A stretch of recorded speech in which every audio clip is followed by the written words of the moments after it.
How do you grow your business? Let's say you've been in business for a while now and you just feel stuck. Womp womp. I'm Kalila Reynolds, and this is another episode of Money Moves JA, brought to you in partnership with Exim Bank's Business Advisory Service, giving you the tools to do just that, grow your business. Today we're joined by author of The Pumpkin Plan, Mike Michalowicz, and later on we'll also have a giveaway.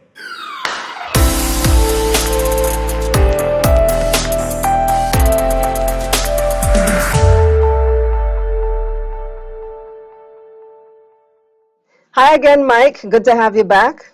It's good to be back, Kalila. Thanks for having me. All right. So last time we spoke about your book, Profit First, but the book that you wrote even before that was a very popular one called The Pumpkin Plan.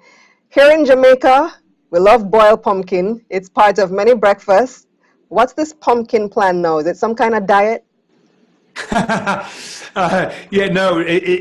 maybe it is a diet for business. And let me be clear, Aki fish actually is the best food ever. Ackee and saltfish. Yeah, Aki saltfish, I love it with a sweet potato. But the pumpkin plan is a diet, if you will, for business. What I realize is there is a certain faction or community of pumpkin farmers in this case that can grow those colossal pumpkins. You've seen this in the newspaper where some farmer grows this massive pumpkin. It fascinated me that something that is natural can be organically grown even bigger. How did they do it? So I studied pumpkin farming and realized their formula and translated that to business. I believe businesses can grow very healthily to larger sizes if we desire, colossal sizes organically. So the natural question then is how?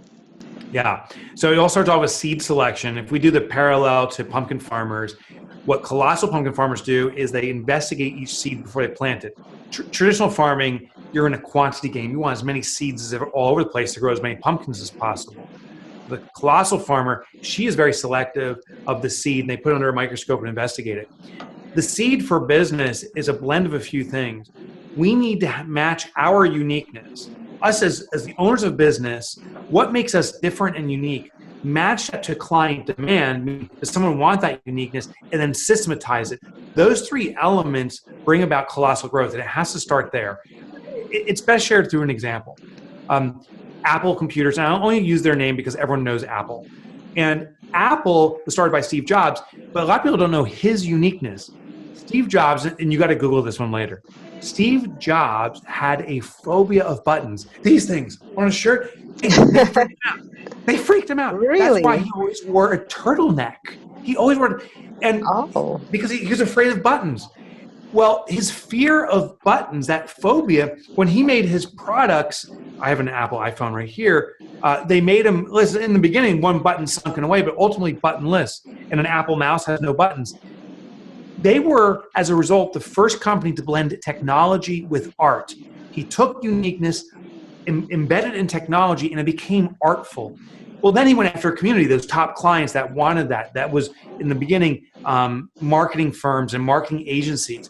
And he systematized the process where he's not the person doing the work. He had a whole business manufacturing, marketing it.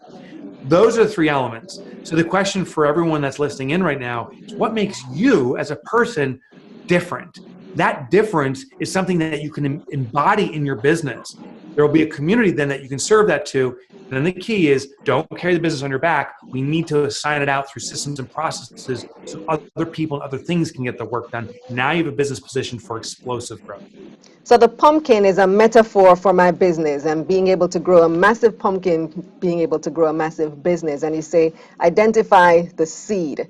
So that's where a lot of people have trouble though. How do they identify that? How do you find your niche or that area, that idea that's going to give you a massive pumpkin? Yeah, so there's two ways. If you have an established business, meaning if you've been doing business for a period of time, just look at your historical clients and do a two-level analysis. First is look at how much your clients are spending with you.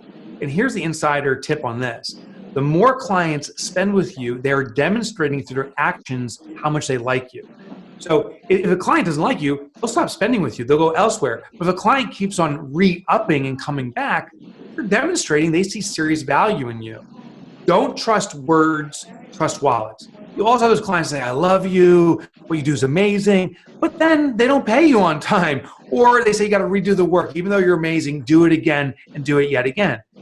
Other customers say, we love you and here's more money and please keep doing this. It's the ones who are demonstrating through their actions, spend, they value you. But there's a second layer to this, and I call it the crush cringe factor. It's real simple. When you look at that client, the ones that are paying you the most, do you have a crush on them? When the caller ID pops up when they call you, you're like, yes, I love working with them. They cause a cringe where you're like, oh my gosh, I can't stand these idiots. Hey, what is your feeling? And the reason this is important is the people that we have a crush on and value are people that we're going to give preferential treatment. It's human nature. If you get a voicemail from someone you can't stand and someone you love, who are you going to call back first? Probably the person you love. The person you can't stand, you're going to defer and delay. And that's what we do with our customers. If we struggle to enjoy or value our customers, we're going to struggle to serve them. So once you find customers that pay you the most, they value you, and you love the most, it's the intersection of those two are the clients that you want to clone. That's the niche inroad. So, Find out so you recommend that businesses fire their worst clients. I do. Fire clients. Are you serious, Mike? I'm deadly serious, and I got to tell you how costly they are. Those customers that you can't stand, the low at the bottom, they don't pay you well and you can't stand them. The cost is the emotional weight. They're the one you're going to bed saying, oh, I can't stand this customer. I can't believe this work again. And they're the ones when you first wake up that you're worrying about. The time they consume in thought is devastating to business, because if they were jettisoned, if we weren't dealing with them, that would avail time to focus on our best customers, to better serve them, to attract more like them, to focus on improving our business. If you don't like a customer, they don't pay you well, you've got to have the courage to remove them, to fire them. And how is that going to improve your business? Because don't I need the income that they bring?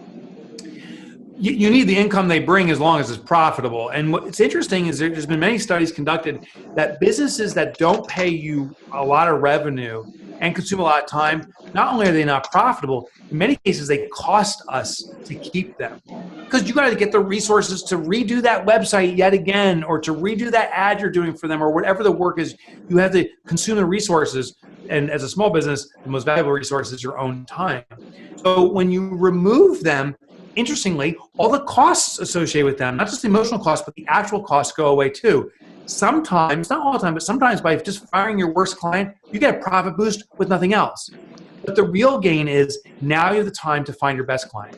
And here's what you can just visualize. Think of your favorite client right now, whoever it is. Imagine having 5 of that best client, or 10. For any business, everyone interviewed, if you can get 5 or 10 copycats of your best client, that is a game changer for your business. Yet we don't have the time to seek them out. Remove those bottom clients. You'll maybe have a little boost in profit just by doing that, and then start focusing on finding clients like your best client, and your business will start taking off once and for all. But that sounds easier said than done. How do I find clients that I'm going to love? Yeah. So once you fire those bad clients, first of all, if it's terrifying having that call saying, we can't serve you anymore. Here's a simple way to fire them too, by the way. It's just raising prices, saying, hey, to continue to do business with us, our rates have gone up. Those clients that stay with you see the value. Those clients that say, you're raising prices on me, are you crazy? Don't see you as valuable. So realize the price you dictate is the perceived value. As an example, if I put a diamond on the table right now in front of us, and you looked at it and I said, hey, that's worth $5, you'd say, oh, it's a cheap costumes cubic zirconia. If I put it down and say it's $5,000, then say, oh, we got to be very careful with this. So our price perpetuates our perception.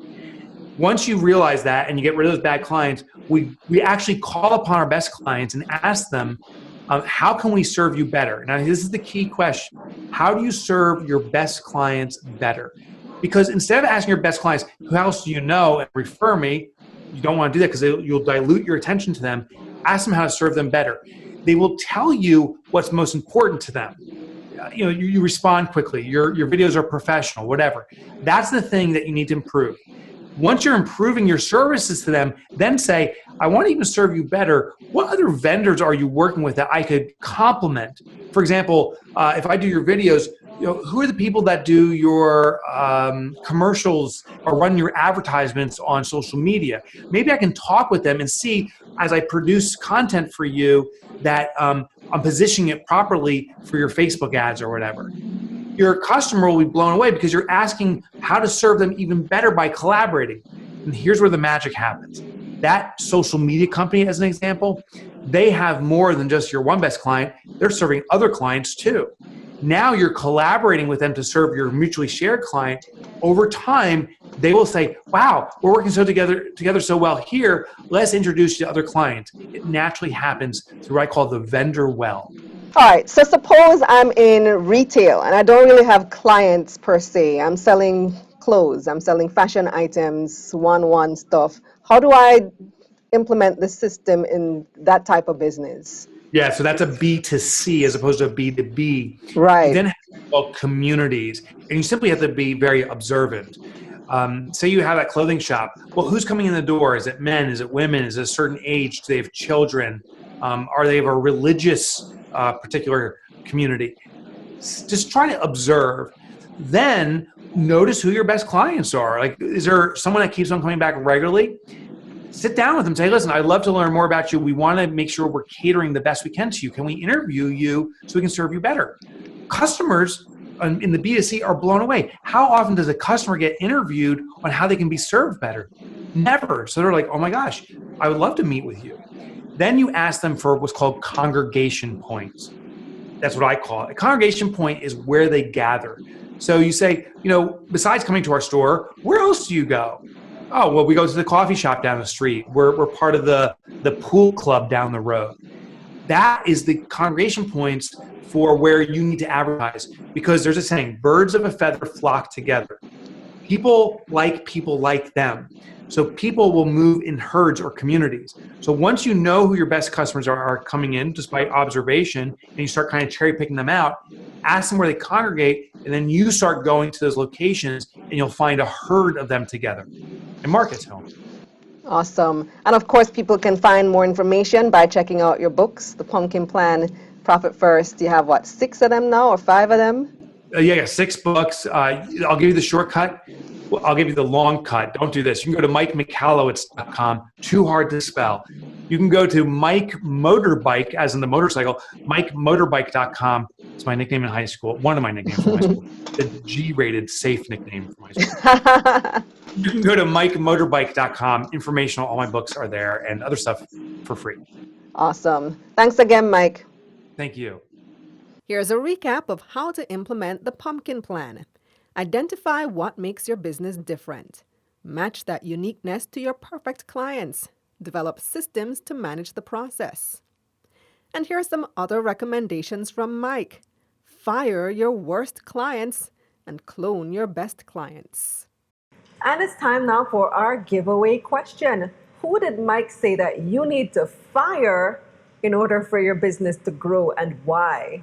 Comment the answer on Exim Bank's Instagram page at EximBankJA, and you can win yourself a lovely prize. Also check out their website, EximBankJA.com. That's it for this episode of Money Moves JA. I'm Kalila Reynolds. Until next time.